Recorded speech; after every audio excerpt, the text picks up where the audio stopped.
नमस्कार, आप देख रहे हैं YBN बिहार झारखंड और मैं हूं आकाश तिवारी। आज की कहानी थोड़ी अलग है, थोड़ी दिलचस्प है और पूरी तरह बिहार की राजनीति और शिक्षा की दुनिया से जुड़ी हुई है। आज हम बात करेंगे उस मंत्री की जो अब सिर्फ सत्ता के गलियारों में नहीं बल्कि क्लासरूम के ब्लैक बोर्ड के सामने भी खड़े नजर आएंगे। जी हां, हम बात कर रहे हैं बिहार सरकार में जेडीयू कोटे से मंत्री अशोक चौधरी की, जिन्हें पाटलिपुत्र विश्वविद्यालय में असिस्टेंट प्रोफेसर नियुक्त किया गया है। एक तरफ मंत्री की कुर्सी, दूसरी तरफ कॉलेज का लेक्चर हॉल, एक हाथ में फाइलें, दूसरे हाथ में किताबें। यह दृश्य अपने आप में अनोखा है और यही वजह है कि यह खबर पूरे बिहार में चर्चा का विषय बनी है। विवाद के बाद मिली राहत, क्लीन चिट के साथ नई शुरुआत।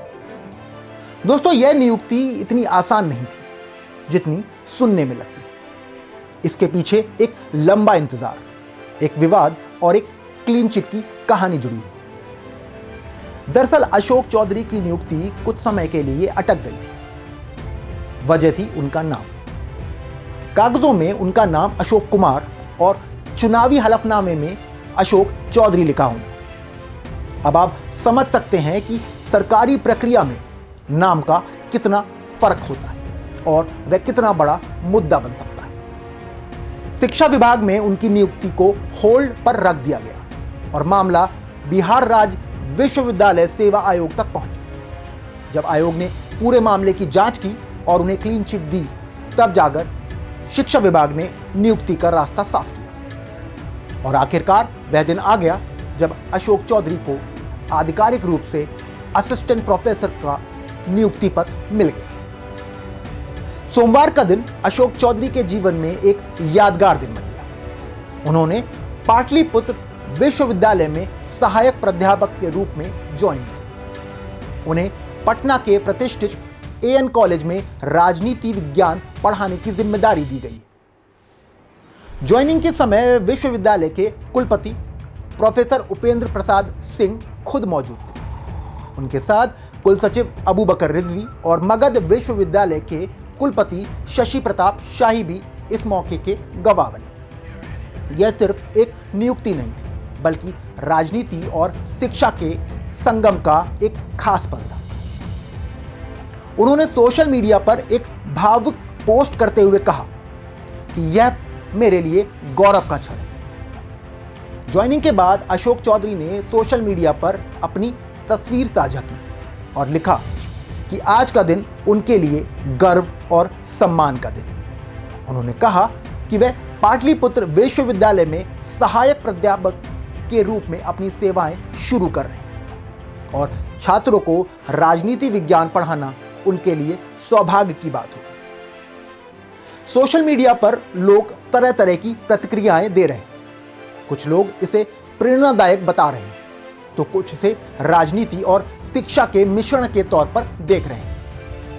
लेकिन इतना तय है कि यह खबर अब केवल प्रशासनिक नहीं बल्कि सामाजिक चर्चा का विषय बन चुकी है। अब जरा इस पूरी प्रक्रिया की टाइमलाइन समझते हैं। बिहार राज्य विश्वविद्यालय सेवा आयोग ने साल 2020 में विभिन्न कॉलेजों में खाली पड़े असिस्टेंट प्रोफेसरों के पदों पर भर्ती निकाली। अशोक चौधरी ने भी इसमें आवेदन किया।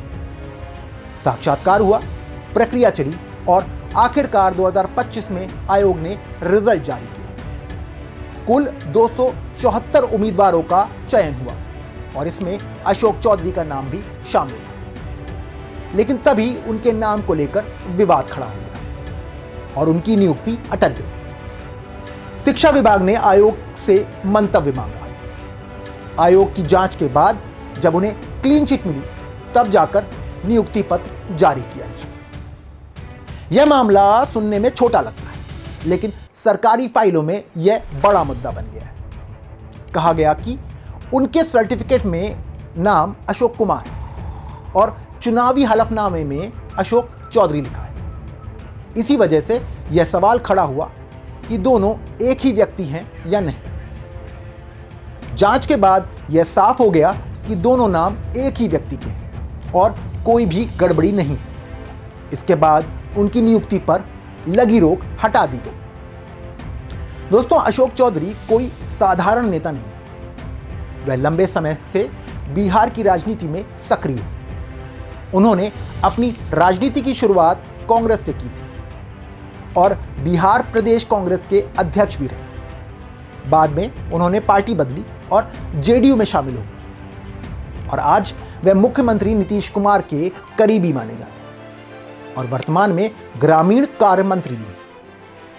अब वही नेता कॉलेज के क्लासरूम में छात्रों को राजनीतिक सिद्धांत और लोकतंत्र की बारीकियां समझाएंगे। यह सोचकर ही तस्वीर काफी दिलचस्प लगती है। 58 साल की उम्र में जब लोग रिटायरमेंट की तैयारी करने लगते हैं, तब अशोक चौधरी एक नई जिम्मेदारी संभाल रहे हैं। वह पीएचडी तक पढ़े लिखे और राजनीति विज्ञान उनका विषय रहा है। अब उनका अनुभव छात्रों के लिए किसी किताब से कम नहीं होगा।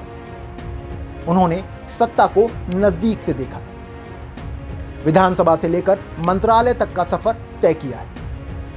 ऐसे में उनकी क्लास में सिर्फ थ्योरी नहीं बल्कि प्रैक्टिकल राजनीति की झलक भी मिलेगी। अशोक चौधरी का परिवार भी राजनीति से गहराई से जुड़ा है। उनकी बेटी शांभवी चौधरी समस्तीपुर से सांसद है और वह चिराग पासवान की पार्टी लोक जनशक्ति पार्टी रामविलास से जुड़ी। यानी एक तरफ पिता जेडीयू के वरिष्ठ नेता और मंत्री, दूसरी तरफ बेटी लोक जनशक्ति पार्टी रामविलास की सांसद। यह बिहार की राजनीति की वह तस्वीर है जहां रिश्ते और राजनीति एक दूसरे से जुड़ जाते हैं। अब सवाल उठता है कि इस नियुक्ति से छात्रों को क्या फायदा मिलेगा। एएन कॉलेज के राजनीति विज्ञान के छात्र अब एक ऐसे शिक्षक से पढ़ेंगे जो खुद राजनीति का हिस्सा है। वह केवल किताबों की भाषा में नहीं बल्कि अपने अनुभव से लोकतंत्र, चुनाव, सत्ता और नीति निर्माण की कहानी सुनाएंगे। संभव है कि उनकी क्लास में राजनीति ज्यादा जीवंत हो जाए।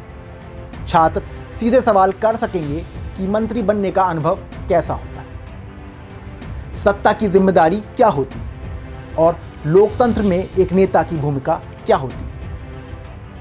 यह मामला सिर्फ एक व्यक्ति की नियुक्ति का नहीं बल्कि यह सवाल भी खड़ा करता है कि क्या राजनीति और शिक्षा एक साथ चल सकती है।